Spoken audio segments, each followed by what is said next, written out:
impression les couleurs d'Algérie. Le soleil, les merveilles du pays, un réveil de fraîcheur et de vie. Ensemble, vivons un moment de nostalgie.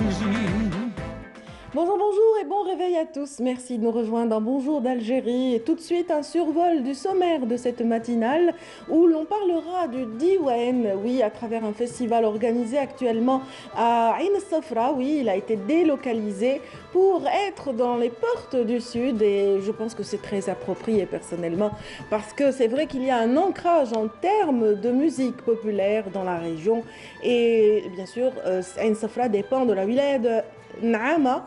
Donc les ambassadeurs de Naama seront parmi nous pour revenir sur cet événement ô combien important pour la région.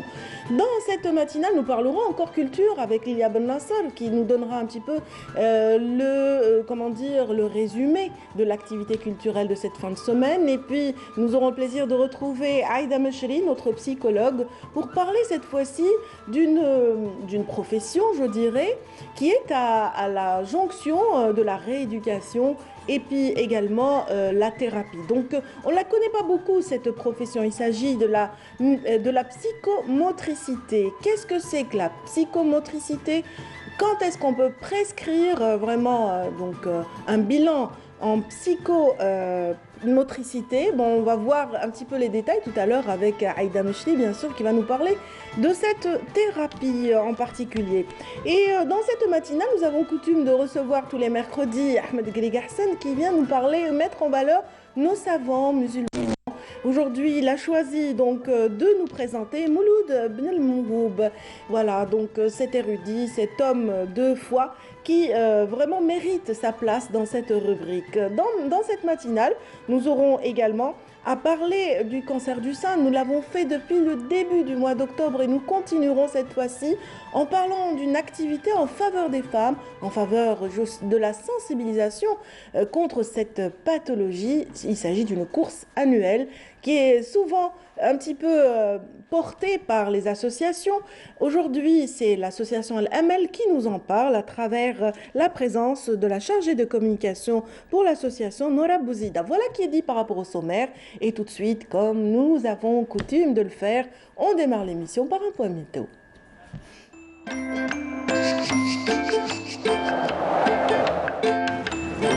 La météo vous est présentée par Mobilis. Mobilis, Aynama Kuntum. Elles vous sont aussi présentées par Amel Laribi, ici présente. Bonjour Amel. Bonjour Nadia. Je suis toujours heureuse quand je déclenche un rire. Quand ce n'est pas un fou rire. Oui, pour le moment, non. Ça va. C'est déjà arrivé maîtrisé. Depuis septembre. Bon, ça va? Ça va. Bien. Ça va Nadia, très bien, Alhamdulillah. merci. Que nous disent les cartes ce matin, Amel? Eh bien, on prévoit quelques pluies sur le nord. Alors, pour aujourd'hui, bonjour à tous. Le ciel sera marqué par des passages nuageux sur pratiquement l'ensemble des régions nord, mais le ciel restera nuageux par contre vers l'intérieur ouest et centre, avec des pluies parfois orageuses et localement assez marquées durant cette journée. Ces pluies vont remonter, mais durant l'après-midi, près des côtes ouest et centre. Vers les régions de l'est également, nous aurons de la brume en ce début de matinée près des côtes est, puis le ciel restera passagèrement nuageux, avec quelques pluies orageuses toujours vers l'intérieur est et vers les Aurès. La moitié sud connaîtra aussi quelques pluies orageuses vers le Bécharois et le Nord-Sahara durant la journée, passagèrement nuageux vers le Hégard et le Tassili. Ailleurs, rien à signaler, le temps restera dégagé à partiellement voilé. Et à noter des soulons de sable, cette fois-ci, vers l'extrême sud, le Sahara central, le Hégard et le Tassili.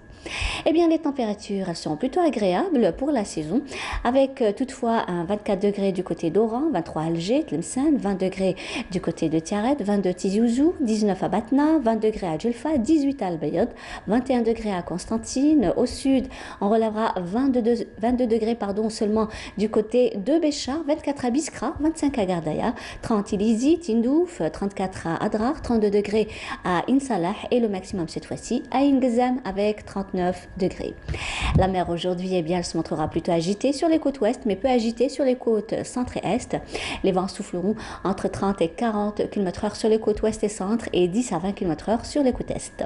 On va faire un petit tour cette fois-ci vers la partie sud de l'Afrique où on aura des pluies saisonnières accompagnées d'orages, plus exactement à Abidjan, Abuja, Bangui, également Kinshasa. Passage légèrement nuageux à Windhoek et le Cap, peu nuageux Lusaka et Antananarivo.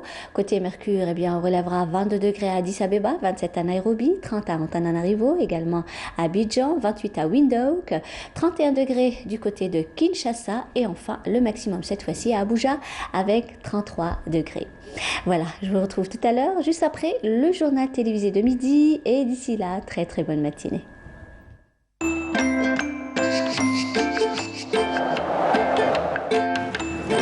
La météo vous est présentée par Mobilis. Mobilis, أينما كنتم. Merci beaucoup, C'est moi qui Amel. vous remercie. Cette semaine, on a raté. De quoi? Vraiment. À cause des pluies, Ah justement. oui, oui. Il y avait le concert de Lila Borsali à l'Opéra d'Alger, paraît-il. C'était un spectacle Magnifique. extraordinaire, oui. D'accord. C'était de l'andalou et justement la chanson qui va suivre, c'est toujours dans le même répertoire andalou. C'est à vous que je l'offre ce matin, Ah bah, c'est Amel. gentil, merci Voilà. Nadia. Je sais que vous êtes mélomane et Oui. tous les mélomanes et amoureux de l'andalou, tout de suite la voix sublime, la voix cristalline de Myriam Ben Allel, cette native de Tlemcen qui nous chante Sidi Boumediene.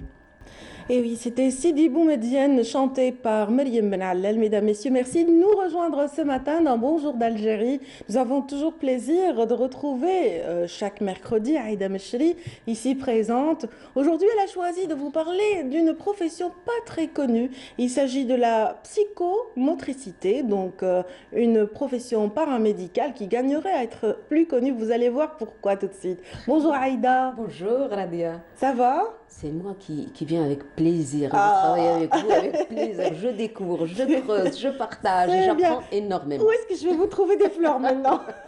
Ça va être Aïe, difficile. merci. Aïe. Merci beaucoup Aïda. Donc on va parler de cette discipline, ou plutôt cette profession, donc la La psychomotricité. psychomotricité, oui. C'est assez particulier, donc de quoi s'agit-il exactement?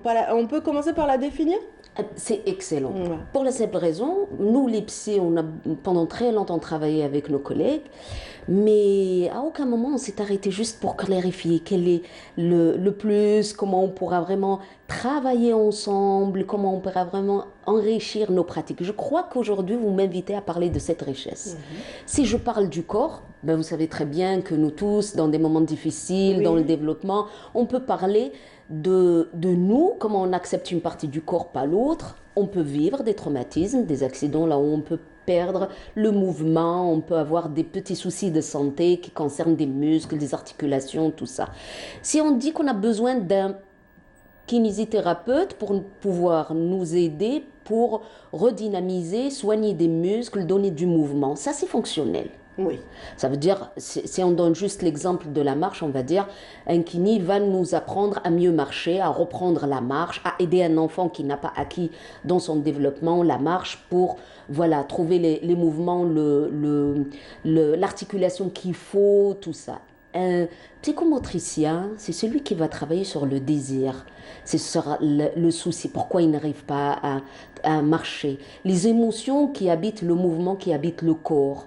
Comment C'est l'aider. quand le corps réagit par rapport au psychique.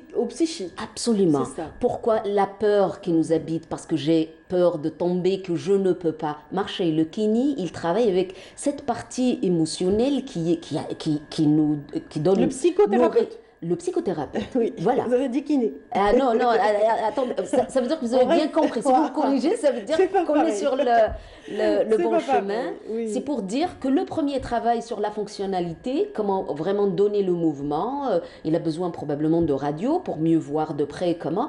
Le psychomotricien travaille plutôt sur quelque chose qui est dans comment il peut habiter le corps, comment on peut vraiment habiter, trouver la thérapie dans le mouvement. Voilà. Très bien. Et puis maintenant, on peut travailler avec les petits-enfants qui ont des soucis dans l'apprentissage, dans le développement. On peut parler des enfants autistiques, on peut parler des enfants trisomiques par exemple, on peut parler des enfants hyperactifs, le TDAH, donne une richesse comme ça. L'enfant, il peut expulser, il est impulsif, il peut sauter dans tous les sens. Un psychomotricien lui apprend à gérer justement ses émotions dans le corps pour qu'il puisse vraiment l'aider à mieux gérer et puis avoir l'autonomie de travailler. Voilà. Oui, et justement, Sabrina Khalifi s'est intéressée à la question. Elle est revenue avec un reportage qui va nous donner en image cette activité et ce rapport entre patient et psychomotricien. Tout de suite. En séance de psychomotricité, c'est un enfant qui est grabataire.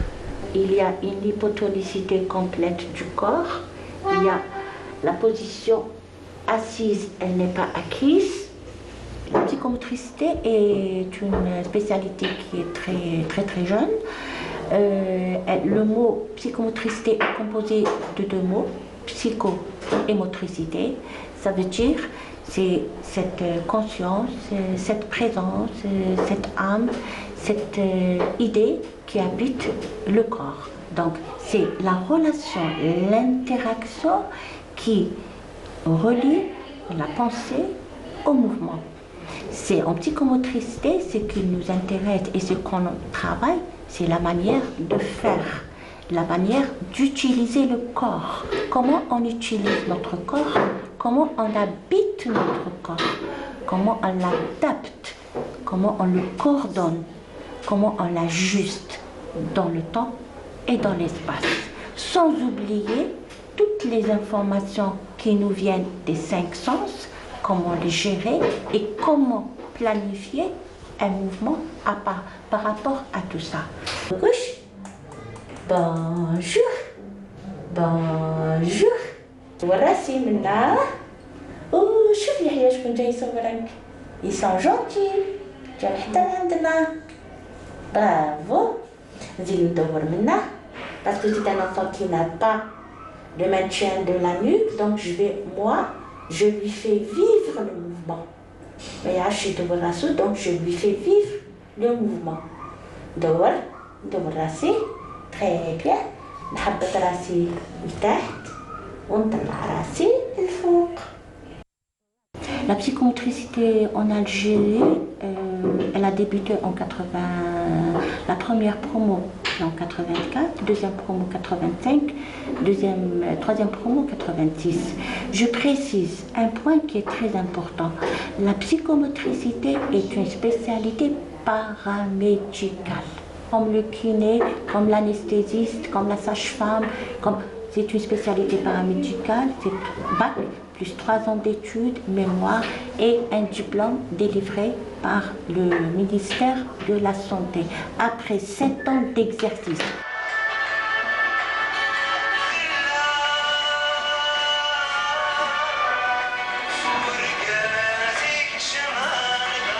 C'est le mouvement de sa bouche.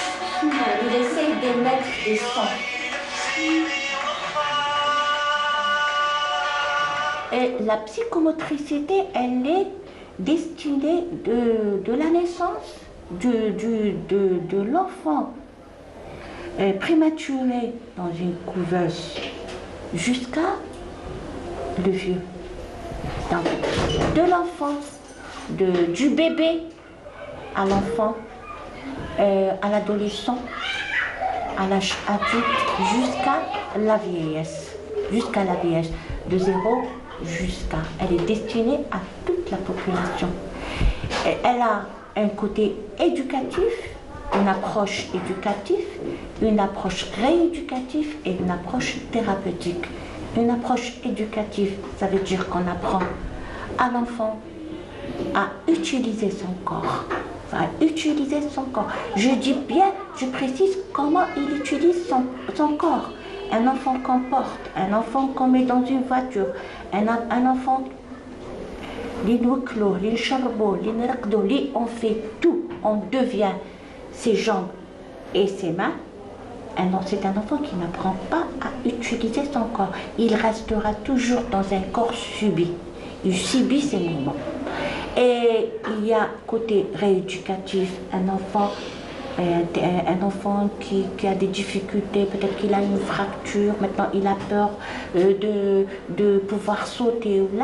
Là, on peut intervenir pour lui redonner confiance et pouvoir réutiliser, sauter, marcher, danser et tout. On doit lui replacer une deuxième fois sa confiance. Et thérapeutique, là on est dans les troubles psychomoteurs et dans les pathologies, un TSA, un trisomique, un 10, une dysgraphie. Là on est dans une intervention thérapeutique avec tout un programme, un programme thérapeutique. Il y a un intérêt chez l'enfant, il regarde très bien, il y a un intérêt, il fait attention pour que l'objet ne tombe. هذا لبس خواتم زيد هذا كبير ومهبول هذا لحاس القدور هذا دبوس القبول ديرو تغم ديري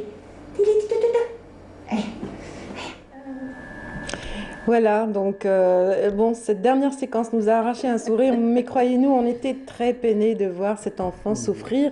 Et Dieu merci, il y a cette thérapie par la psychomotricité qui apporte des résultats aux enfants.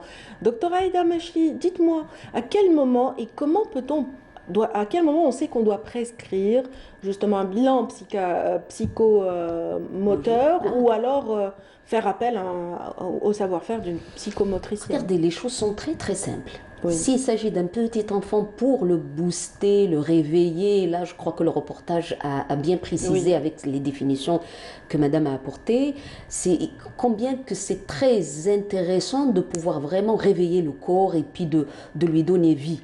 Avec les émotions, bien sûr. Bien comment sûr. on peut vraiment comprendre qu'on peut décider de la force, l'émotion, le vécu, tout ça. On travaille avec les mimiques, le corps, tout ça.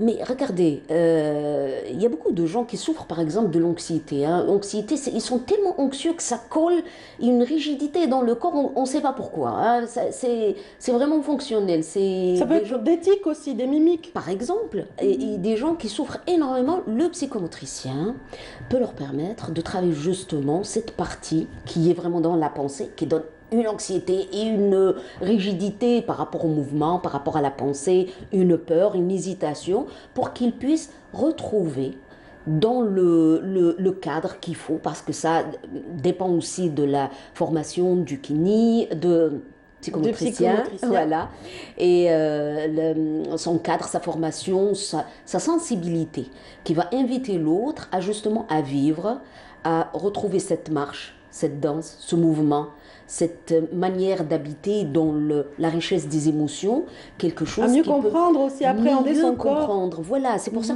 qu'on dit souvent on habite le corps. Ben, vous savez, on peut le retrouver chez les personnes, par exemple, qui vivent des accidents, des moments difficiles, qui ont perdu une partie, en fonctionnalité d'une partie.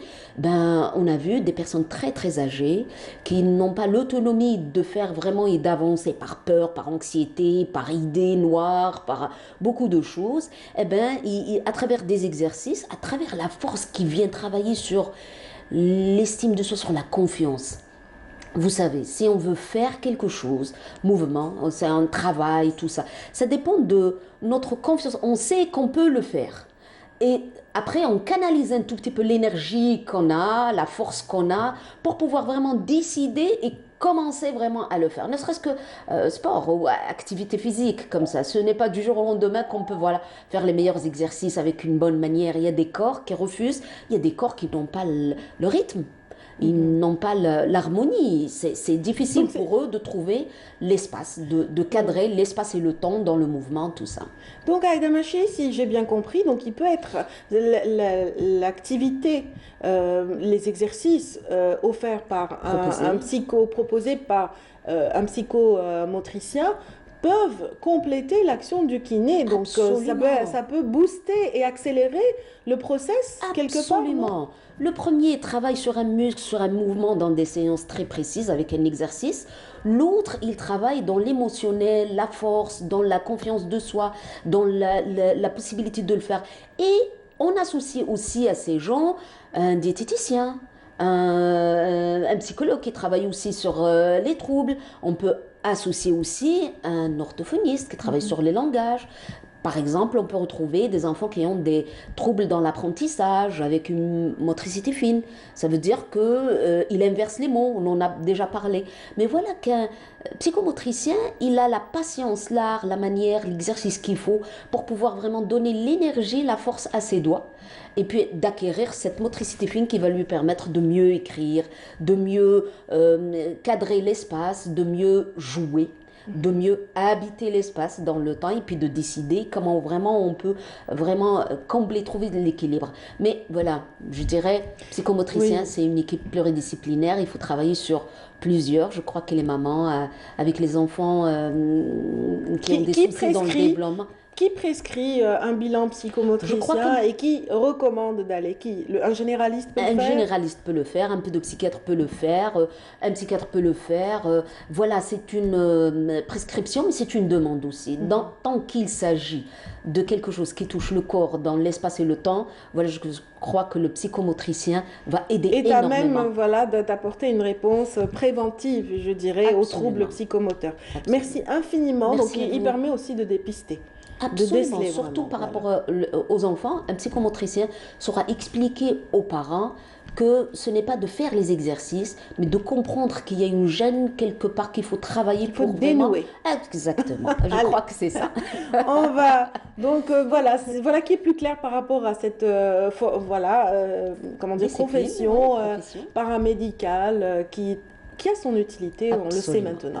Merci beaucoup. Merci à vous. Passez une excellente journée, Aïda Mechli. Merci à vous. On va continuer de parler tout à l'heure de santé, mais autrement, bien sûr, avec la présence d'une représentante de l'association Al-Amel, qui, elle, va nous parler un petit peu de la prévention par le sport. Mais avant, nous allons mettre en valeur un savant, un érudit du 19e siècle. Il s'agit de Cheikh el-Mouloud, Mouloud Ibn al-Mihoub. Donc, c'est tout de suite dans la rubrique de Hassan Grigassan.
Voilà, Ahmed Grigassan est parmi nous. Bonjour. Bonjour Radia, bonjour à tous les téléspectateurs. Voilà.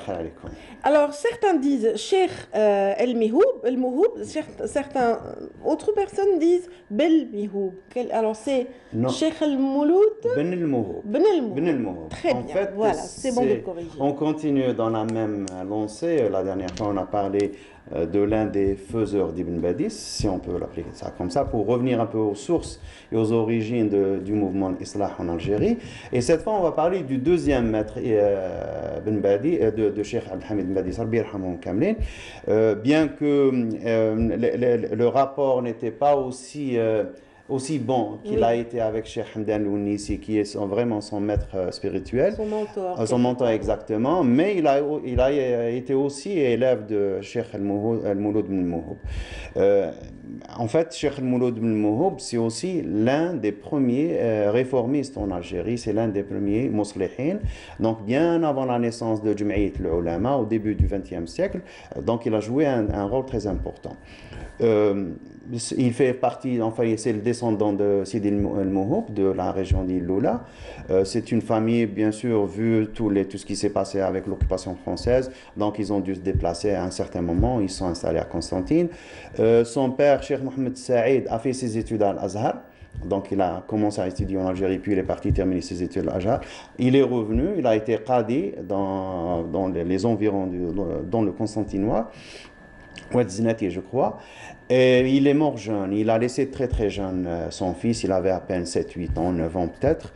Et là, donc, sa mère se remarie, donc et il est pris en charge par l'ami de son père qui est devenu son beau-père et qui l'a pris en charge, qui l'a vraiment mis dans le sillon. Donc on peut là, donc il y a deux niveaux de lecture. Cheikh Mohamed Saïd bin Mouhoub, donc le père de Cheikh Al-Mouloud, c'est l'un des revenants. Parce que au moment de l'occupation française, il y a donc toute l'élite algérienne, pratiquement s'est exilée et est partie. Donc en Syrie, à l'est, à l'ouest, au nord, ils sont partis partout. Mais il y a eu une génération qui est revenue.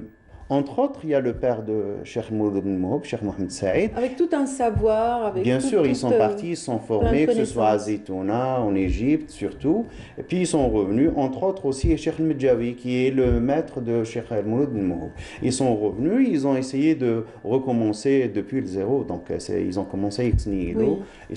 Donc le but, c'était de garder la tradition, de garder l'identité, de conserver l'enseignement de la langue arabe et des sciences islamiques. Donc, c'était une forme de résistance. De résistance, parce qu'ils étaient convaincus, parce qu'ils auraient pu partir ailleurs et avoir une vie reluisante et avoir profité de leur vie. Mais donc là, ils sont quand même revenus, ils sont battus. Maintenant, on a tendance à les classer. Oui, Cheikh Mouloud bin Mouhoub a été moufti de Constantine, donc il a collaboré avec l'administration française. Oui, bien sûr, mais Jum'iyat al-Ulama a eu son agrément de l'administration française. Les partis politiques qu'il y avait du mouvement national ont eu des agréments et donc ils sont conformés à une situation qui est existante qu'on n'a plus. Donc, est-ce qu'on a vraiment... Il ne les a pas empêchés de transmettre voilà. le savoir donc, islamique vers toute une génération. Donc, de créer des médersas, de créer donc, des centres de rayonnement. Des zawiyas, des écoles locales, des écoles coraniques, des mosquées, ils ont fait tout ça. Leur but, c'était de conserver l'identité algérienne. Donc, il a fait ses études à Constantine. Le principal enseignant qu'il a eu, c'était Cheikh Al-Medjawi. Donc, il a côtoyé bien longtemps. Et puis, au moment du départ de Cheikh Al-Medjawi vers Alger pour la médersa supérieure, la classe supérieure, quand elle a été créée, donc, Cheikh Al-Mouloud bin Mouhoub a été enseignant à la Madrasa Kitaniya et puis il est devenu en 1908, au lendemain du décès de Taïb Ouadfil, qui a été mufti de Constantine pendant 40 ou 50 ans. Donc c'est Mohamed Mouloud bin Mouhoub qui a pris sa place. Donc il enseignait à la Médersa, à la mosquée, tout en assurant la charge de mufti. La charge de mufti, donc c'est pas juste donner une fatwa aux gens, il y avait aussi la responsabilité de déclarer le début du mois du carême, la fin du mois. Ça c'est la photo de la grande mosquée de Constantine. Oui. Donc c'est l'une des photos. On voit que pratiquement les mosquées de Constantine, vu parce que l'espace est réduit, étroite. Exactement, parce que Constantine, c'est sur un rocher, l'espace est très réduit, donc, et puis les avenues ont été toutes transformées, ont été francisées, et donc du coup, il y a même la mosquée du Bey, on ne la voit pas très bien, elle est encerclée, on leur a Jamal Akhdar aussi, il est dans une ruelle exiguë. Exactement. Je l'ai visité, c'est vrai que quand on arrive dans la ruelle, on se dit mais il est où? On s'attend à une grande mosquée, puis après c'est tout petit. Voilà, parce qu'on ne voit pas la façade telle voilà, qu'elle a il y a été pas à de l'origine. façade, Donc, parce que effectivement. les constructions, les bâtiments, les immeubles qui ont été construits ont fait que tout ça a Oui. été réduit. Donc, voilà, Cheikh Mouloud Mouhoub, il a enseigné la langue arabe, il a enseigné les sciences islamiques, il a conservé l'identité algérienne. Et il avait aussi, il a donné aussi des conférences en Nadi de Salih Bey, dès le début. C'est l'une des premières conférences de l'Enedi, donc au début du 20e. On ne sait pas trop, est-ce qu'il a été parmi les gens qui ont accueilli Cheikh Mohamed Abdou quand il s'est déplacé à Constantine, Oui. quand il est venu à Alger en 1903, il s'est déplacé quelques jours à Constantine. On n'a pas d'informations, De détails. mais probablement oui, parce que c'était l'un des réformistes. Et bien sûr, il a aussi laissé quelques œuvres qui sont jusqu'à présent manuscrites. Mais il avait aussi une caractéristique. Des fois, il envoyait dans les journaux, il publiait 2-3 vers qu'il demandait aux étudiants de faire un tashtir. Tashtir, en fait, c'est de partir de quelques vers et d'en créer d'autres. Donc, oui. en utilisant la même métrique et en incluant une partie de ces vers, en les incluant. Et donc, il a eu bien sûr la polémique avec Ashur al-Khangi, bien sûr. Il y avait l'autre, Cheikh Saleh Ben Mhanna, qui a été aussi un personnage assez... on va en parler, Inch'Allah, la prochaine fois peut-être. C'est très caractéristique de l'histoire culturelle de Constantine. Et il a jeté, disons, le premier pavé dans le grand boulevard de l'Islah dans le monde musulman, que ce soit en Algérie, disons, restant un peu modeste. Et il a écrit un poème qu'il a appelé le Monsefa. Et là, il parle de tout il critique un peu la société, tout ce qui se passe, parce que on a tendance à cette quelque part, plus la science disparaît, plus le gel apparaît et occupe, bien sûr, la nature n'aime pas le vide. Donc, on a ces interprétations de la religion qui commencent à devenir un peu virées, un peu à dévier. Donc, on est obligé de recorriger, de revenir à l'essentiel. Et c'est ce qu'on appelle Islah. Donc, c'est ça, tout en restant, bien sûr, dans le respect et dans la... Pardon, oui, dans la déontologie. Donc, Exactement. pour apprendre justement à le faire, il a dû donc parcourir le savoir islamique depuis l'astronomie, en incluant beaucoup de sciences. Lui aussi, Bien il sûr, est très versé, très curieux justement de toutes ces sciences, en plus des études islamiques. Donc, bien sûr. ça aide justement d'avoir comme ça une vision globale de l'univers. Puis lui aussi, il a côtoyé l'administration française, donc il sait ce que c'est. Il y a Tawfiq al-Madani dans ses mémoires, il parle de lui et il explique comment il l'a très bien conseillé. Donc, si tu veux faire une carrière politique, il faut faire très attention. Ils vont t'envoyer des gens, ils vont t'envoyer des espions, ils vont essayer de te dévier petit à petit. Parce que l'autre, il a tout cru et lui dit oui, mais on dit que les gens qui travaillent avec l'administration française sont tous des collabos. Oui. Et l'autre, il lui répond sereinement parce que c'est un gars très posé, très sage. Et il le dit, Tawfiq al-Madani, il le dit si... il y a un verset du Coran qui parle des gens de bien, donc Ibadur Rahman. Donc il dit qu'à chaque fois que je lis ce vers, j'ai l'image de Cheikh Mouloud Ben Mouhoub avec toute sa façon d'être, son éducation, sa façon d'aborder les choses. C'est un homme très très sage et il a l'akhlaq des Sahaba. Donc il parle comme ça de lui et il parle de sa rencontre avec lui. Un autre qu'il a rencontré, c'est aussi, donc il y a Tawfiq al-Madani, il y a Malik Ben Nabi qui l'a rencontré et il parle aussi dans ses mémoires, il parle de la fois où il y a eu quelques-uns qui sont rentrés dans le cours ayant changé leurs vêtements, donc ils sont passés du vestimentaire classique algérien donc au moderne européen. Et comment Cheikh Ben Mouhoub ne leur a rien dit, mais il a tout de suite dévié son regard d'eux, donc il les a plus regardés dans les yeux, donc voilà, pour leur montrer sa réprobation et le fait de ne pas accepter. Donc par exemple, quand il dit j'aime bien le début du poème Su'oud al-asfalina bihi duhina li'anna lil-ma'arifi ma hudina. Donc vous voyez, donc l'ascension des villes nous surprend, nous a donc les villes, c'est des gens qui rentrent par infraction dans tout, donc c'est des parasites parasites qui font, donc qui ne respectent pas l'organisation, qui ne respectent pas la société, qui ne respectent pas l'ordre. Ça, on en souffre et jusqu'à présent on en souffre. Donc, et puis il commence à les esprits creux. Exactement. Donc quand il dit نعم إذا إن شقينا إذ سقينا كؤوس الجهل لكن ما روينا. Donc on prend des tasses d'ignorance, mais on n'est pas encore abreuvé, donc on en veut plus. Et puis il parle aussi ce qu'il y avait comme phénomène social à l'époque en Algérie, c'était l'alcoolisme chez les hommes, chez les jeunes surtout. L'alcoolisme et aussi qu'on appelle ça les jeux de hasard. Donc, il y avait des fortunes qui sont parties comme ça. Donc, les ulama essayaient d'encadrer toute cette société. C'est des gens qui ne faisaient rien parce que c'est le vide aussi. Donc, ils ne travaillaient pas, ils n'étudiaient pas, ils n'avaient rien à faire, ils étaient tout le temps dans les rues. L'oisiveté, mère des vices. De tous les vices, exactement. Et les ulama essayaient de récupérer tous ces jeunes, tous ces gens, donc bien sûr avec leur doros, en enseignant, en allant les chercher.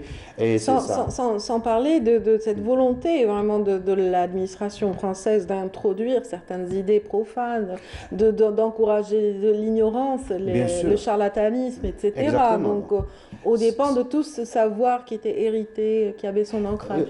Tout ça nous fait revenir un peu à la fameuse phrase que certains disent que Abdelhamid Ben Badis est venu et il a créé des écoles pour civiliser les Algériens. Parce qu'en disant ça, on est en train de verser dans le même propos que l'occupation française qui disait qu'elle était venue pour civiliser les Algériens. Ça veut dire qu'on leur donne raison.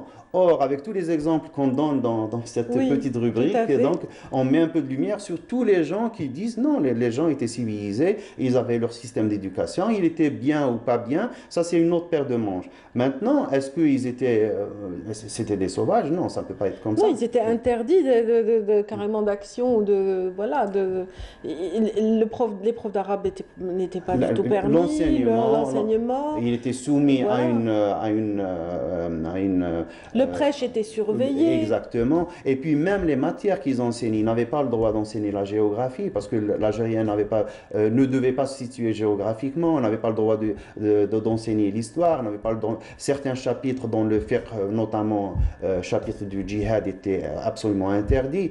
Par contre, ce qui était encouragé, c'est l'enseignement de l'aqida, c'est le dogme religieux, et c'est là où il y a plein de querelles historiques entre les musulmans. Donc on a les écoles ash'arites, on a maintenant les salafis qui sont venus maintenant. Et donc ça, c'était encouragé pour justement nourrir ces différences avec les ibadites, avec les différentes sectes qu'il y avait, avec bien sûr Toroqiya, tout ça. Ça, c'était alimenté, c'était encouragé c'est divisé pour régner. Absolument, voilà. Absolument. Donc on retiendra grâce à vous ce nom, donc de Cheikh Mouloud Ben El-Mouhoub, donc qui a été maître de Cheikh Abdelhamid Ben Badis, qui a donné... Qui n'est pas venu de Guinée. Absolument. Merci infiniment. Merci donc je vous souhaite une excellente journée. Et puis je vous attends mercredi prochain Inch'Allah. Pour une autre découverte. C'est vraiment précieux ce que vous nous offrez chaque matin. Merci Ahmed Grig Hassan. Donc à très bientôt. Inch'Allah. Et ceux qui nous suivent ce matin, donc dans notre matinale, nous allons tout de suite vous offrir la séquence concernant justement l'agenda culturel avec Lilia Ben Nasser. Mais avant, plantons un petit peu le décor avec une exposition signée Abdelrahman Kahlan qui a été reprise par notre collègue Samira Hadj Ahmar. Rappelons que c'est un hommage à Azdine Mana qu'offre cet artiste au public. C'est pour tout de suite. Azdine Mana est à cœur et dans le cœur de l'artiste Kahlan Abdelrahman qui, par sa rétrospective, couleur et mémoire, veut lui rendre un hommage, un bel hommage. Azdine Mana, qui était un ami, un frère, un confident, c'était un mécène. Donc il m'aidait pas que moi, il aidait d'autres artistes. Il a connu Sohila Belbahar, il a connu Baya. D'ailleurs, il collectionne beaucoup de tableaux de Baya. Et collection de Ranem, il a pas mal d'œuvres, qui est décédé il y a 2 ans, Allah yarhamou. Un parcours jalonné d'émotions, de sentiments, parfois de ressentiments, mais toujours de l'amour et de l'authenticité. Voilà ce qu'est Abdelrahman Kahlan. Le bleu, c'est une couleur qui m'apaise quand je peins. Le bleu, c'est une couleur que j'adore, c'est une couleur la couleur de ma terre nourricière, la couleur d'Alger, le bhar, voilà, c'est une couleur qui m'apaise. Couleur et mémoire, c'est aussi cette rétrospective d'un itinéraire pas toujours évident pour Kahlen, comme pour tous les autres artistes. Le transport, aller chez l'encadreur, choisir la baguette, payer. C'est du travail et c'est un gros investissement pour préparer comme cette expo, il y a 40 tableaux. Voilà de l'émotion pure pour un artiste authentique, un autodidacte au talent fou. Abdrahman Kahlen, on aime et on partage. Autodidacte au talent fou et très sensible, donc Abdrahman Kahlen, dans cette exposition dédiée à Azdine Mana. Donc tout de suite, c'est le moment de retrouver Lilia Bennasser. Elle est déjà prête pour vous donner le meilleur de l'actualité culturelle. Bonjour Lilia. Bonjour Nadia. Ça va? Très bien, et vous? Bien, alhamdoulilah. Ravie de vous retrouver. Tant que la vie culturelle reprend, moi je suis aux anges. Oui, après le soleil, bien sûr. Oui, c'est vrai. Ça s'est rafraîchi. Ça s'est rafraîchi, mais c'est pas grave, tant mieux. Parce qu'il espère avoir beaucoup plus de pluie. Oui. Voilà. Mais sinon, mais pas diluvienne. Non, pas du tout, pas du tout. Des douces pluies, pourquoi pas. Tout à fait. Merci Lilia. Donc, qu'est-ce qu'on a au menu de cette Écoutez, Radia, comme chaque mercredi, nous sommes là pour partager bien évidemment les rendez-vous culturels avec les téléspectateurs. Ça commence tout doucement. Donc, quelques artistes exposent, quelques concours se lancent également, de la musique avec Lila Borsali samedi passé. Donc, aujourd'hui, nous allons un petit peu résumer ce que les téléspectateurs pourront aller apprécier donc ce week-end. Et on va commencer par les expositions, revenir à celle de la jeune artiste Karima Mouzaoui qui expose actuellement. Donc l'exposition est intitulée World in Graphic, une première expérience pour la jeune artiste. Rappelez-vous, on a eu l'occasion de la voir au bout du fil mercredi passé. Donc 35 œuvres numériques imprimées sur toile et l'exposition donc se poursuit jusqu'au 28. Il ne vous reste plus que ce week-end pour aller apprécier les œuvres de ce jeune talent. Et puis nous allons aller du côté de Cherchel.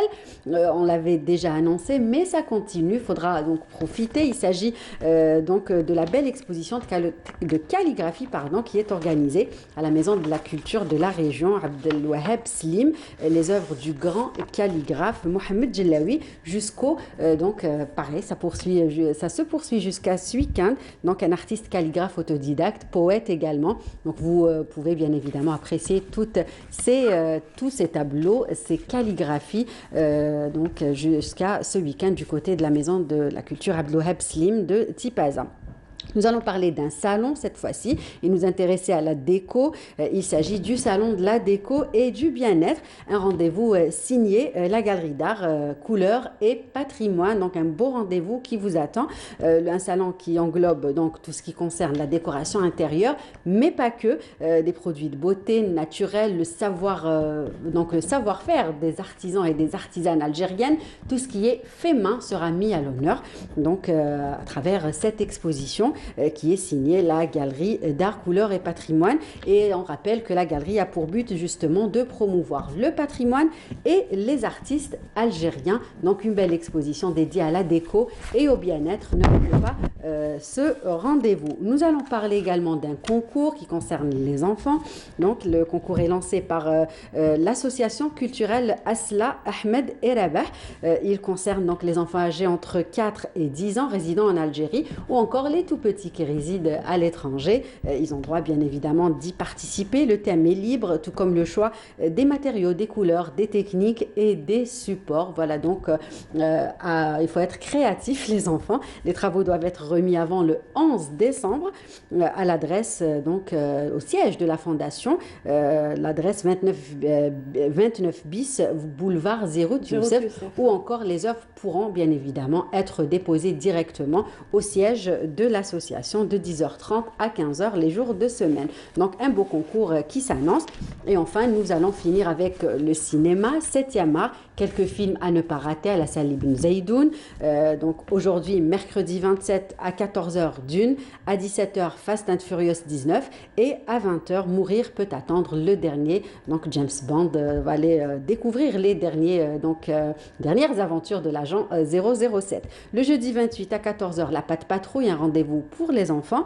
16h Space Jam et 19h Dune. Et enfin vendredi à 14h une projection également dédiée aux tout petits petit. Il s'agit du film Pat Patrouille. Voilà donc les rendez-vous cinéma 7e art donc de ce week-end. Essayez de sortir et aller justement voir ces nouvelles Et si on ne peut pas aller à Ben Zaidoun, bien on peut toujours profiter de chez voilà, la salle Sahel donc, qui offre après le même programme. Donc c'est du côté de Chiraga. Tout à fait. Ou alors Ibn Khaldoun si on est au centre-ville. Oui, un peu plus haut. Oui, un peu plus haut, mais si, c'est quand même, ça reste, si on est en ville, ça reste plus près que exact, que Riyad tout dépend de là où on réside.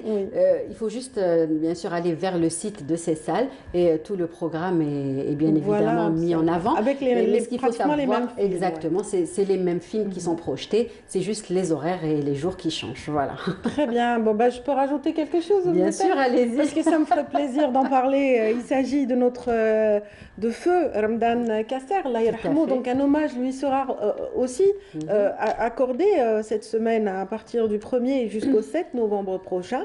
C'est à l'initiative d'Alpha Tango Studio, donc c'est du côté de Ouled Fayette, sur la route de Ouled Fayette.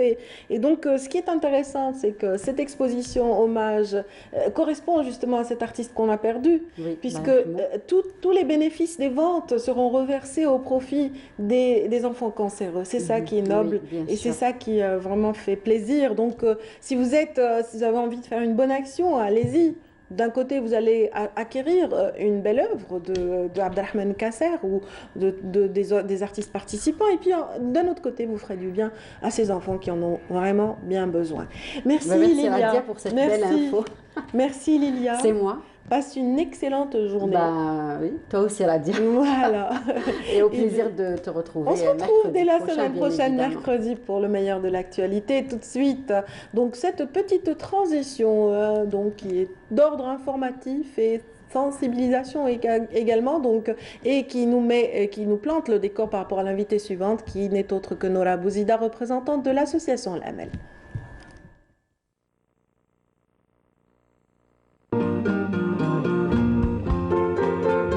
أسباب سرطان الثدي. كاين بعض العوامل اللي قد تزيد من إصابة المرأة بسرطان الثدي، منها التقدم في العمر.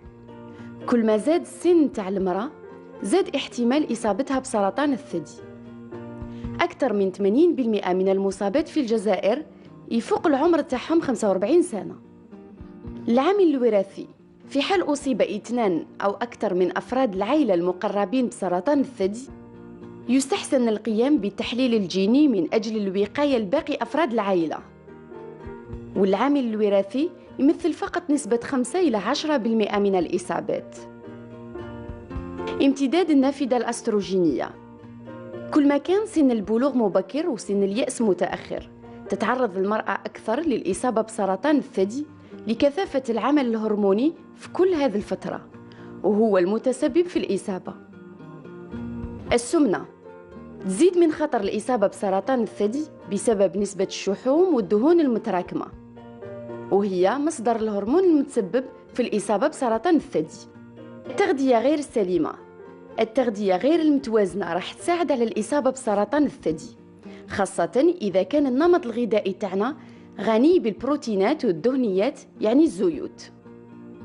عدم الحركة، قلة الحركة وعدم ممارسة الرياضة يسبب البدانة أو السمنة، وبالتالي راح يحفز على تغذية الأورام السرطانية.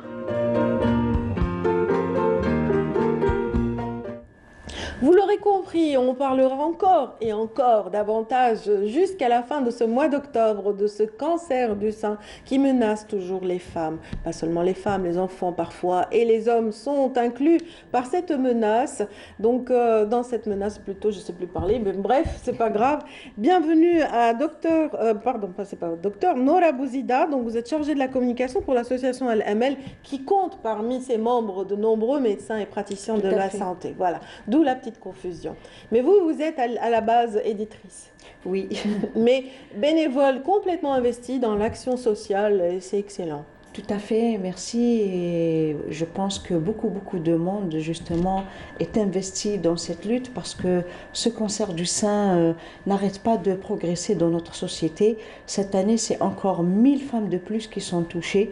On en a 15 000 qui, donc cette année, détectées avec un cancer du sein. Et on espère quand même que malgré cette hausse du chiffre, nous aurons des cas de moins en moins graves donc soignables, donc qui peuvent vraiment guérir, une totale rémission, et nous espérons arriver à ce chiffre magique de 99% de rémission totale. Oui, on l'espère en tout cas.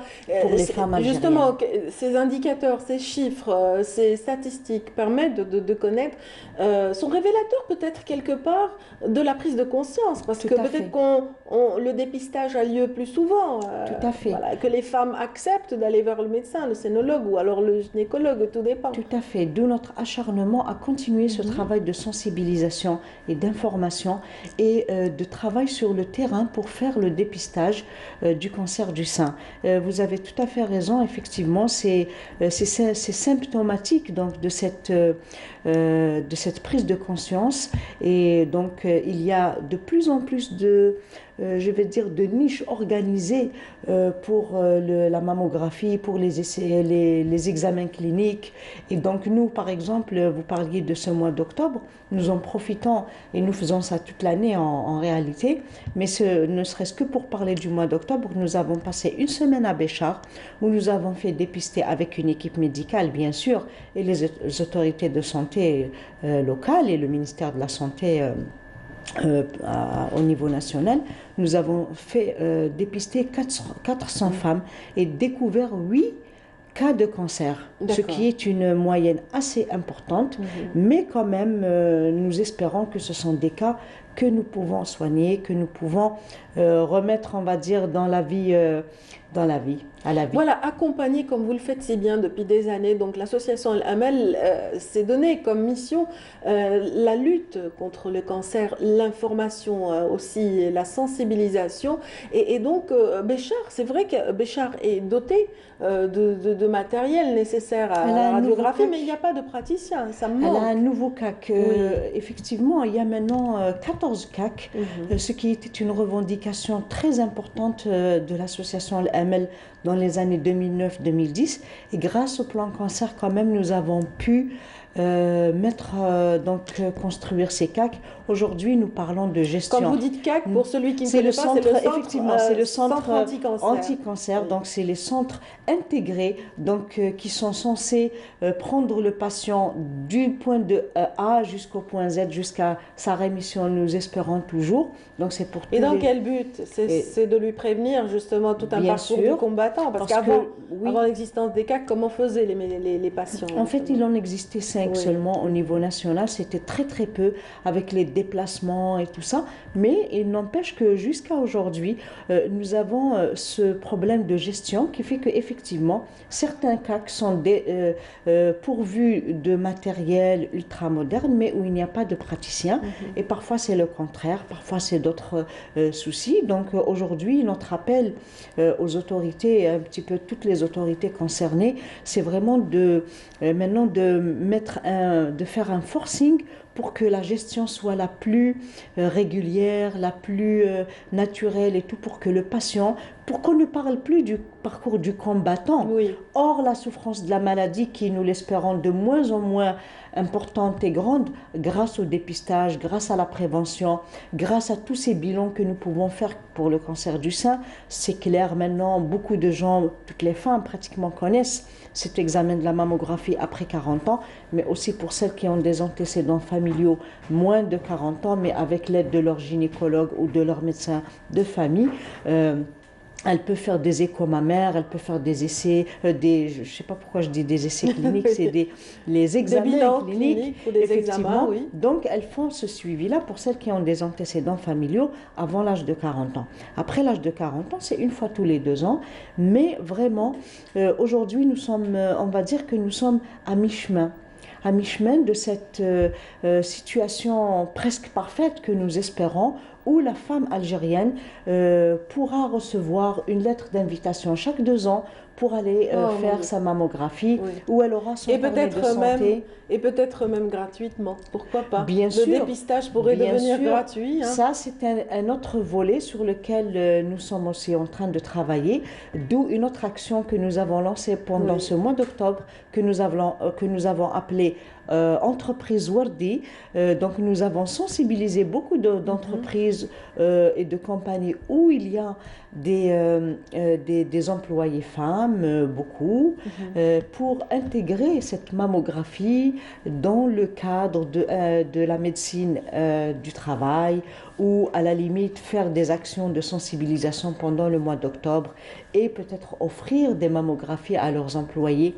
Chaque entreprise peut aussi apporter bien sûr. un plus. Et nous espérons qu'un jour, effectivement, la mammographie soit remboursée par la sécurité sociale ou que les mammographes soient vraiment disponibles et fonctionnels dans le secteur public. Très bien. Noura Bouzida, donc on va parler, vous avez tendu la perche en citant le mois d'octobre, donc les actions sont multiples, diverses. On va en cibler une en particulier tout de suite, après cette vidéo, on va en parler. Merci.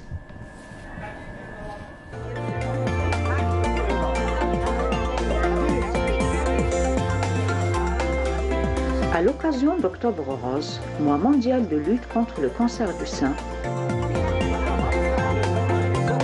l'association LML organise la 7e édition de la course féminine contre le cancer du sein. Elle vous donne rendez-vous le samedi 30 octobre à 8h30 à l'annexe du complexe olympique Mohamed Boudiaf 5 juillet.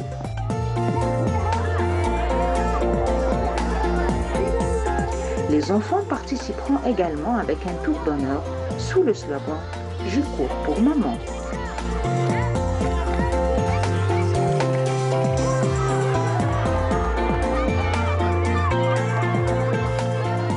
Le sport est le meilleur facteur pour lutter contre le cancer du sein. Soyez nombreuses au rendez-vous. Tous pour elle.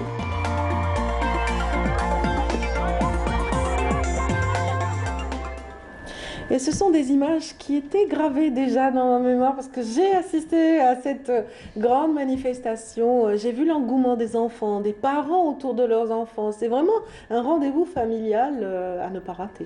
Tout à fait. En fait, nous avons voulu en faire un symbole d'espoir, cette course que nous menons depuis maintenant 7 éditions. À part celle de l'année dernière que nous avons fait en virtuel à cause de la Covid-19.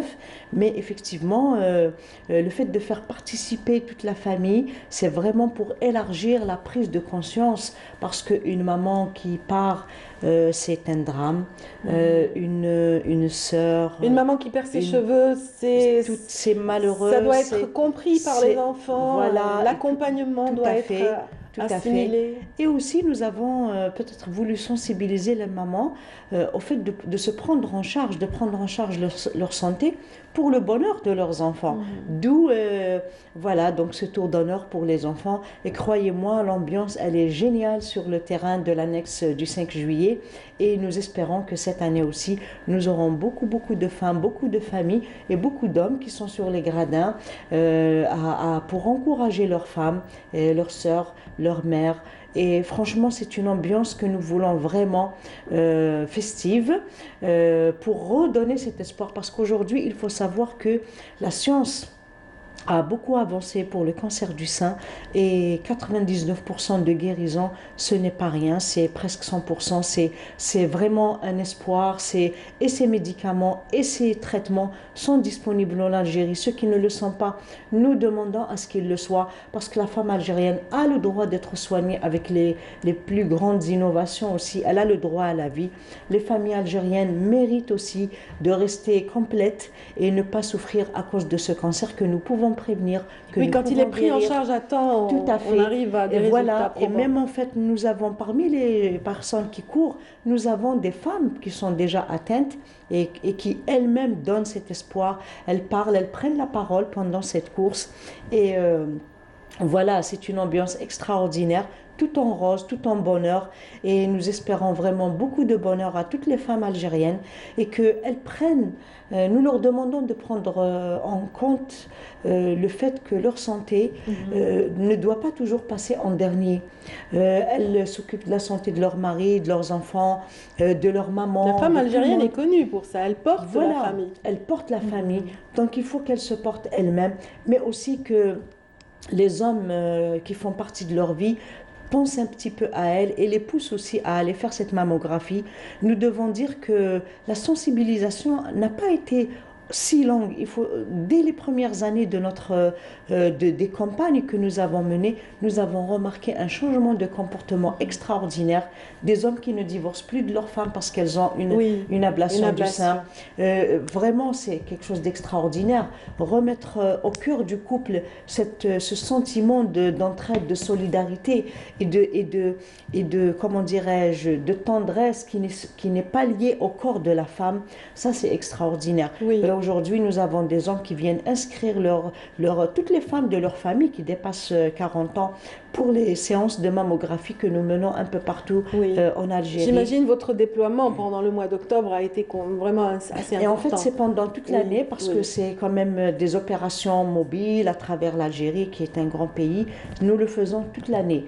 Dès que nous arrivons à organiser une semaine ou deux à Biskra, à Béchar, à Adrar, ici à Alger, au sein des entreprises, aujourd'hui même notre équipe elle est où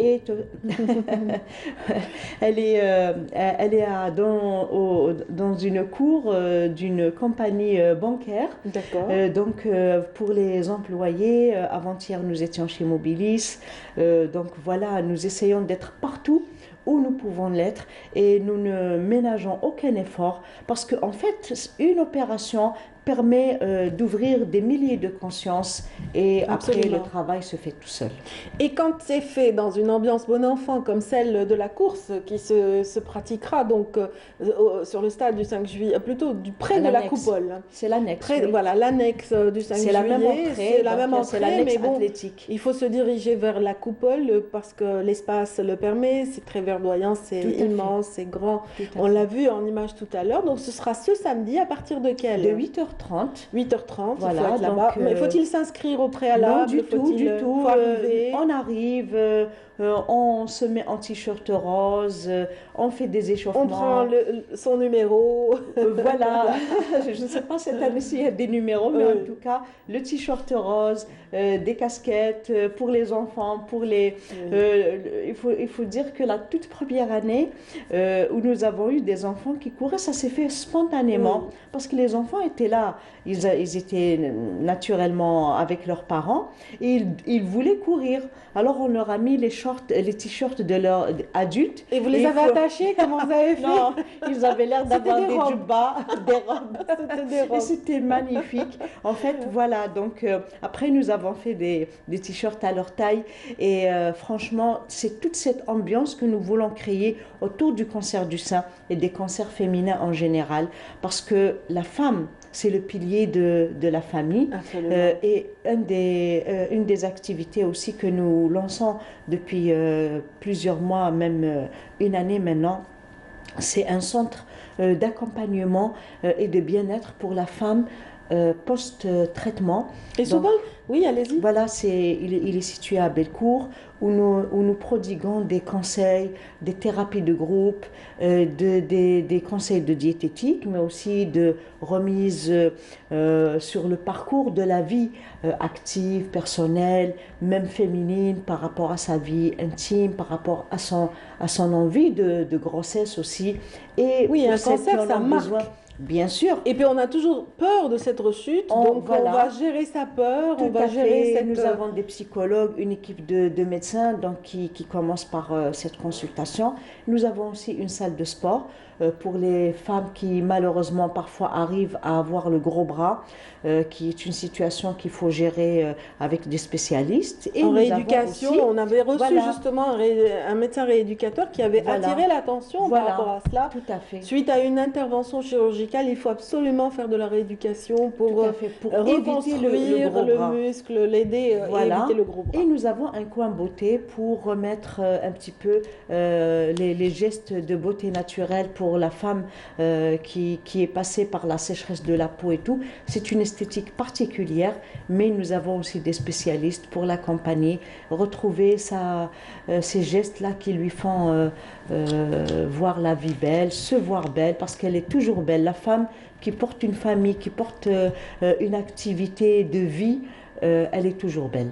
Nora Bouzida, vos messages sont très beaux également et j'imagine toutes les personnes qui vous suivent ce matin et qui sont tentées de suivre cet élan d'espoir, cet élan justement en faveur de la femme. Ce sera donc samedi si vous êtes intéressé par cette course symbolique en faveur de la lutte anti-cancer. C'est au complexe Mohamed Boudiaf, 5 juillet. Donc soyez nombreux à partir de 8h30 et Nora Bouzida y sera. J'imagine aussi des figures emblématiques, artistiques, des athlètes seront présents. C'est une surprise. Voilà, il y aura toujours des mascottes. surprises. Moi, j'ai trouvé vraiment des stars du sport sur place. Donc, soyez nombreux.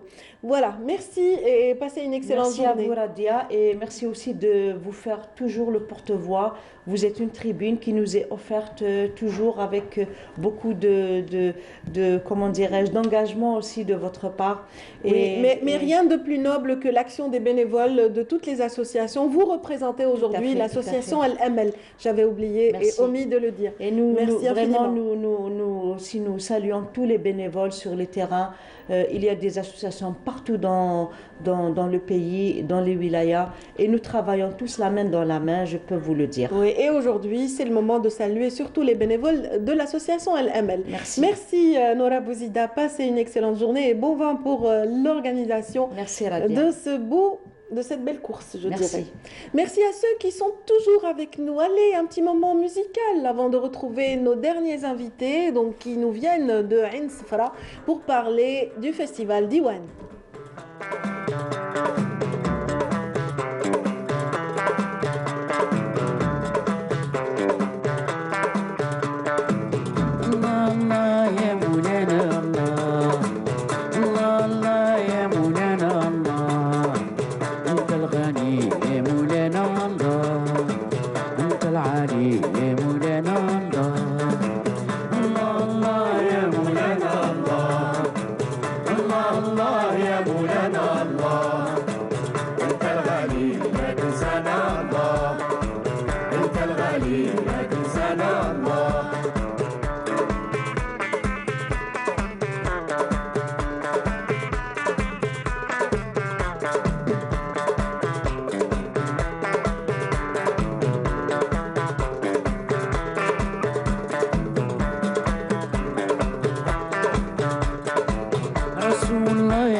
وسنانو الزواهر عينوك حلا سيدنا وسنانو الزواهر انت الغني يا مولانا الله انت الغني يا مولانا الله عينوك حلا سيدنا وسنانو الزواهر عينوك حلا سيدنا وسنانو الزواهر انت الغني يا مولانا الله انت العالي يا مولانا الله الله يا مولانا الله الله يا مولانا الله انت الغالي لا تنسانا الله انت الغالي لا تنسانا الله الله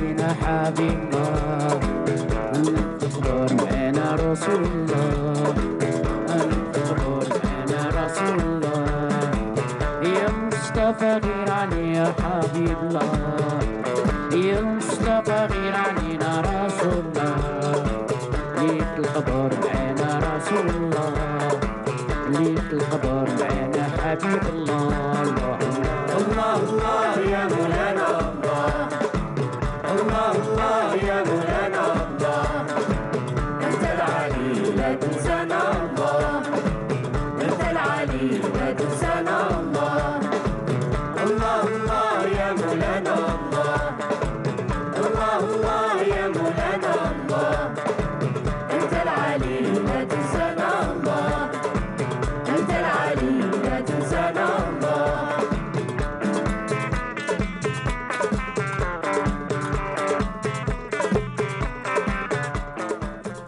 Voilà, on est déjà dans le bain de cette musique Gnawi, Diwan. Donc, pour parler de cette 13e édition du Festival de la chanson et de la danse Diwan, ça se déroule cette année exceptionnellement, donc délocalisation vers Ain Sefra, cette très belle région qui a séduit, rappelons-le, Isabelle et Bérard et tant d'aventuriers, donc parmi les romantiques de ce monde. Bienvenue à ceux qui viennent de nous rejoindre. Donc, je vous présente tout de suite nos invités de la dernière ligne droite. En l'occurrence, les frères Rahmani. Donc, Rahmani Mohamed ici présent, donc Ma'alem Rahmani, je dirais, parce que lui, il a sa propre troupe, j'imagine. Il défend cette musique traditionnelle Gnawi, tout autant que son frère musicien ici présent, donc Noureddin, bienvenue. Vous êtes chanteur également. Donc, marhaba bikoum. Vous êtes, j'imagine, très heureux de recevoir le festival chez vous. C'est normal. Un grand bonjour. Oui. Je suis très ravi pour cette émission. Un grand bonjour à Canal. Un grand merci. Mais tout le plaisir est vraiment pour nous de recevoir également avec vous Khalil Baqi ici présent qui s'est chargé de la partie communication pour le festival. Alors, ça a été dur? Très bien. Ça va très bien. très bien. يعني مشات الأمور كما حبيت. الحمد لله. سافا. نشكر قناة كنال الجيري على الدعوة ومحافظة المهرجان اللي جيناكم من عين صفراء حتى نحضر معكم هذا البلاطو ونحطوا المشاهد الكريم في أجواء في المهرجان الوطني اللي يأتي إن شاء الله. Très bien. Donc le Mahrajan, l'édition, la 13e édition du festival de la musique et de la danse donc Diwan, comment se fait-il qu'il ait été délocalisé? كيفاش حتى نروح لعين صفراء؟ Un grand merci au ministère de la Culture qui nous a fait confiance pour cette édition. Un grand merci à Madame la ministre pour cette confiance. Le festival n'a pas été localisé à Ain Sefra. Pourquoi? Il est né là-bas peut-être, non? Le Diwan, il est partout. Ah oui, je le sais. Soit Ain Sefra, soit Béchar. Alors on estime heureux que cette édition fait Ain Sefra. Oui, c'est vrai que je voulais le dire, il y a un ancrage. Il y a la musique Diwan est très présente dans le quotidien des habitants de la wilaya de la wilaya de Naama de manière générale. Toute cette belle région, dans tous les qsours justement de la Saoura, tous connaissent parfaitement le Diwan. Et donc c'est quelque part Raoufidaru. Le Diwan, c'est une musique ancestrale. Oui. ماشي احنا اللي لمدوها، هي اللي لمدتنا. Oui. C'est-à-dire on est très heureux. Ain Sefra, il mérite cette édition, il mérite le festival national, il mérite toutes les festivités culturelles ancestrales. Le ministre, ou bien le ministère de la Culture a choisi Ain Sefra, au moins un grand... Oui. C'est un pas important pour les habitants de Ain Sefra, qui eux aussi, un bon choix j'imagine, parce que vous êtes vraiment imprégnés de cette tradition, vous avez envie de montrer votre empreinte, et est-ce que ça s'est bien passé? Très bien. Voilà, حسيتوا بلي vraiment l'empreinte تاعكم حطيتوها بصمة كاين. l'empreinte في فترة قصيرة جدا لأن المهرجان تأجل، كان مبرمج في شهر جويليا، نهاية شهر جويليا، بسبب جائحة كورونا كانت القرار نتاع الحجر الكلي أجل المهرجان، ومن بعد عطاتنا الوزيره مهله قصيره، قال لي ندار في 17 اكتوبر الى لغايه 21. كانت عندنا فتره وجيزه، تحدينا الزمن وتحدينا الوقت باش جهزنا هذا المهرجان الوطني بحضور 13 فرقه من 15 ولايه. On a choisi deux dates très importantes. كانت صدفه كانت صدفه تصادف مع 17 اكتوبر اليوم الوطني للهجره والمولد النبوي الشريف. يعني جاتنا حاجه حلوه وزينه. اول مره هي الطبعه 13 في مدينه العين الصفراء، ولكن استكمالا للطبعات من 1 إلى 12 التي أقيمت ببشار. ردا على سؤالك لماذا خيرت عين الصفراء هذا العام ديكولاليزي، يعني السيدة الوزيرة في الحقيقة رجعت الديوان إلى منطقة الجنوب الغربي، لأن كاين استمرار، كاين امتداد تاريخي. رجعت للمهرجان الدولي في بشار بعدما كان في الجزائر العاصمة، وأعطانا المهرجان الوطني في عين الصفراء، لأن الهدف من المهرجان ليس فقط الديوان، هو الترويج السياحي. لأن المنطقة تحتاج إلى سياحة، تحتاج إلى تعريف بالموروث السياحي، وكانت فرصة لكل الزملاء الإعلاميين اللي جاوا من الجزائر العاصمة، هم مشكورين على التغطية، لأن ما كانش المهرجان فقط وبقينا فقط في لاسان والفرق المنافسة تشارك، لا، كان عندنا بعد آخر وهو الترويج لولاية النعامة السياحية، لو موند دوكسور، يعني عالم القصور هذا وعالم الأحجار المنقوشة الجرافيري باس الموجودة بولاية النعامة. إيزابيل إبرهات أيضا تزامنت على السنوية نتاعها، فكانت فرصة جميلة جدا أن المواطن يكتشف من خلال المهرجان الوطني الثقافي لموسيقى الديوان، يكتشف مدينة العين الصفراء، يكتشف ولاية النعامة، جمال المدينة. عندكم مناطق يعني رهيبة من حيث الجمال. باغ اكزومبل تيوت مون ديو، تيوت عين الورقة، سويسيفا، دونك مغرى. لي قصور سون مانيفيك، عندهم تاريخ، عندهم يعني تاريخ يعود يعني المقاومات الشعبية الأولى، يعني الشعب الجزائري. عندكم تاريخ، عندكم حضوركم يعني في هذا المجال. نعم. أنا غادي نقول ان سلوغون: l'âge de la musique ديوان flétrit notre beauté. Notre temps épuise l'argent, mais seul notre savoir, c'est survivre, notre rituel. Absolument, c'est un rituel à pérenniser, absolument, et qui a aussi déjà donné l'essor à des artistes très connus. Je citerai par exemple Amazir Kateb, qui vraiment s'est abreuvé de cet art et qui est devenu une star à l'international. On va tout de suite sentir cette ambiance à travers un extrait que vous nous avez amené. Et bien sûr, juste après, on écoutera un petit peu Ma'allem aussi, et qui va jouer. Donc c'est pour tout de suite, mesdames, messieurs, restez avec nous.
يشهد ليلى محمد يا رسول الله بابا موسى. يا ويا الله يا الله يا ويا الله يا الله يا الله أشهد أن لا إله أشهد أن لا إله محمد يا رسول الله بابا موسى يا ويا صلوا النبي يا ويا صلوا النبي يشهد لا إله يشهد لا إله محمد يا رسول الله بابا موسى سيدي موسى صلوا النبي سيدي بغيت نزورو سيدي مولاي محمد سيدي صلوا نبينا سيدي صلوا النبي أشهد أن لا إله أشهد أن لا إله محمد يا رسول الله بابا موسى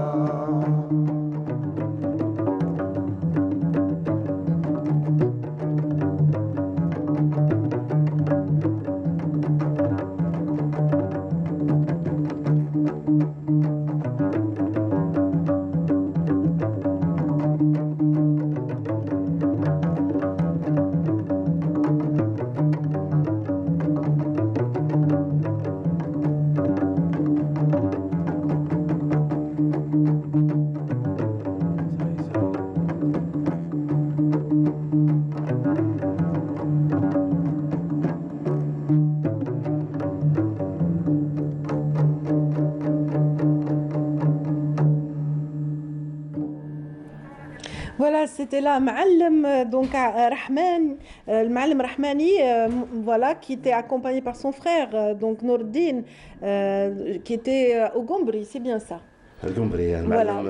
Moi j'ai une caméra qui m'empêche de voir l'instrument, mais je le reconnais au son. Bien sûr. Oui. المعلم محمد هو شونتور ان غران شونتور في الديوان ونور الدين كذلك un grand chanteur خدم مع Ma'allem Rahmani tout à l'heure nous disait que c'était important de transmettre cet héritage, de le faire connaître du public, voilà, de toutes les manières possibles et imaginables. C'est ce que vous disiez, Ma'allem. Donc d'où le recours aux connaisseurs. Vous avez organisé aussi des conférences, débats autour du diwan, des ateliers. كانت ورشات وكانت ايضا محاضرات لموسيقى الديوان لان هذا الديوان التراث اللامادي الشفهي يحتاج منا الى دراسه، يحتاج منا الى تاصيل تاريخي. حاولنا من خلال المحاضرات ومن خلال الورشات التي اقيمت في التعريف بآلة الديوان، لان الكثير يجهل آلة الديوان، القنبري، القرقابو، الطبل، هذا الذي يوشح أهل الديوان في كل وعاداتهم التقليدية، لأن الديوان كنا في مسابقة رسمية من أجل المهرجان الوطني، ولكن الأصل الديوان هو الوعدة التي تجمع كل العائلات اللي كانت عندها معنى خاص هذا العام لأنه المولد النبوي كان الشريف. يعني كان الحفاظ على الطابع التقليدي للديوان اللي هو القنبري والقرقاوي، لأن هذا هو الأصل تاع الديوان. كما نقولوا احنا لقينا دخلتها نوعا من الحداثة، ليزالستريمونتال الكتريك، عطوها واحد الصخب وواحد الريتم، ولكن انك تحافظي على هذا الطابع من الديوان يعني يحتاج الى عمل كبير، يحتاج الى توثيق. نجمعوا هذه الماده الثريه التي هي من الديوان على الامتداد الافريقي، من غانا، من امبراطوريه غانا الى شمال افريقيا، البراساج دي كولتير، يعني هذا التزاوج الثقافي بين الثقافه الافريقيه والثقافه الدينيه، كيف وصل الى شمال افريقيا، من هم الذين اسسوا له، لماذا نسموه البرج، لماذا سي هو دخلنا في العروق يعني. خلاص يعني انت كانوا يضربوا القنبري انت انا كنت معاهم لان هي موسيقى روحيه، يعني عندها ابعاد روحيه، ولكن تحتاج الى ابحاث. من خلال محافظه المهرجان سوف نحاول تجميع موسيقى الديوان هذه 365 برج، لماذا مقترن بايام السنه، فعمل كبير ان شاء الله ينتظرنا.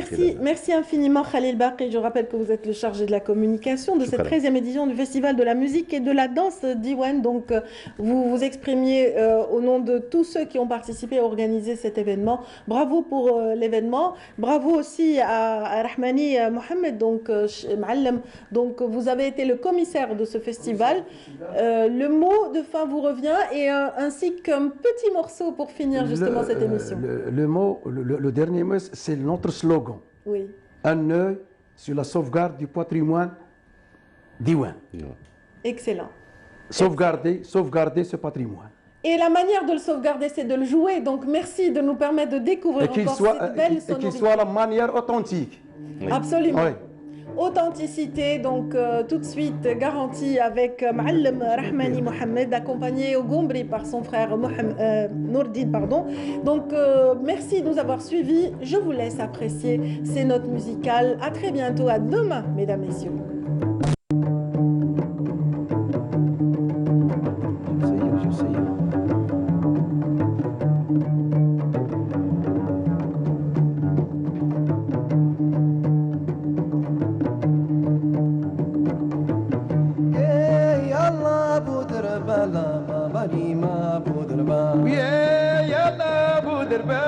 بابريما بودربال يا سيدي سيدي بودربال بابريما بودربال ويا جاني جاني بودربال بابريما بودربال يلا بودربال بابريما بودربال ويا قول الهيدور بودربال بابريما بودربال يلا بودربال بابريما بودربال ويا اهل النوبه بودربال بابريما بودربال يا سيدي سيدي بودربال بابريما بودربال ويا قول الحال بودربال بابريما بودربال يا لا اله الله بودربال بابريما بودربال ويا سيدي بودربال بابريما بودربال يا لا اله الله بودربال بابريما بودربال ويا يلا بودربال بابريما بودربال